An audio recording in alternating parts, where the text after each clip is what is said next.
पुराने जंगल के बीच एक छोटा सा चौकी घर था जिसे लोग चौकी सत कहते थे। कहना यह था कि वहां आखिरी रात गार्ड ने अपनी वायरलेस पर कोई ऐसी आवाज सुनी जो इंसानी नहीं लगती थी। उसके बाद वो गार्ड कभी नहीं मिला। अरहम, जो पैरानॉर्मल व्लॉग्स बनाता था, इन बटौन को बकवास समझता था। वो हर अफवाह को कैमरास और लॉजिक से झूठा साबित करने का शौकीन था। इसलिए एक सर्दी भारी रात वो चौकी सत बरा पहुंच गया, बिल्कुल अकेला। जंगल में हवा तेज चल रही थी और हर पेड़ अजीब सी तार तार की आवाज कर रहा था। चौकी का दरवाजा आधा टूटा हुआ था, जैसे किसी ने जोर से धक्का दिया हो।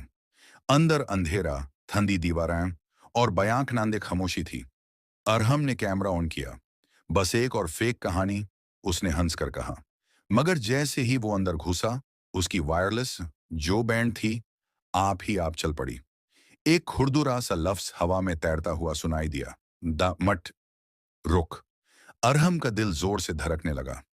इंटरफेरेंस होगी, उसने खुद को तसल्ली दी। फिर उसकी नजर एक पुरानी सीढ़ी पर पड़ी जो ऊपर वाले कमरे तक जाती थी। सीढ़ी पर मिट्टी बिल्कुल साफ थी, जैसे कोई कुछ देर पहले ही चला हो। ऊपर वाला कमरा छोटा सा कंट्रोल रूम था। डेस्क पर एक पुराना मिक पड़ा था और उसके साथ एक डायरी, पेजेस अड़े फाते हुए। जब अरहम ने टॉर्च मिक पर डाली, मिक हल्की सी वाइब्रेशन से चलने लगा। डायरी के नीचे लिखा था, अगर आवाज फिर आई है, दरवाजा बैंड रखना। उसी वक्त वायरलेस में चीख जैसी स्टैटिक गूंज उठी, ना पीछे, मत देखना। अरहम झट से मुड़ गया, बिना सोचे।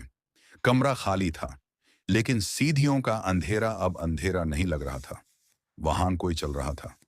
पहले एक पांव, फिर दूसरा, फिर लंबे पतले हड्डियों जैसे हाथ रैलिंग्स को पकड़कर ऊपर चढ़ते हुए।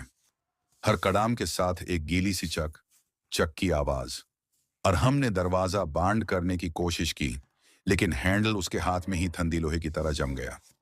मिक खुद ब खुद ऑन हुआ और एक आवाज इंसान और जानवर के बीच की कमरे में भर गई। न अब तेरी बारी है, सीधी की आखिरी डंडी ने कर्राक की आवाज निकाली। और फिर खामोशी, सिर्फ मिक की हल्की सी सांसों जैसी स्टैटिक। अगली सुबह रेंजर लोगों ने चौकी सतबरा देखी। दरवाजा खुला था, कमरा पूरा टूटा हुआ। अरहम का कैमरा जमीन पर पड़ा था, रिकॉर्ड बटन अब भी ऑन। आखिरी फ्रेम में बस एक चीज दिख रही थी, कमरे के कोने में कोई खड़ा है। बहुत लम्हा, बहुत अंधेरा, और उसकी गुतर गुतर सांस कैमरा की लेंस पर बारिश की बूंद की तरह टपक रही है।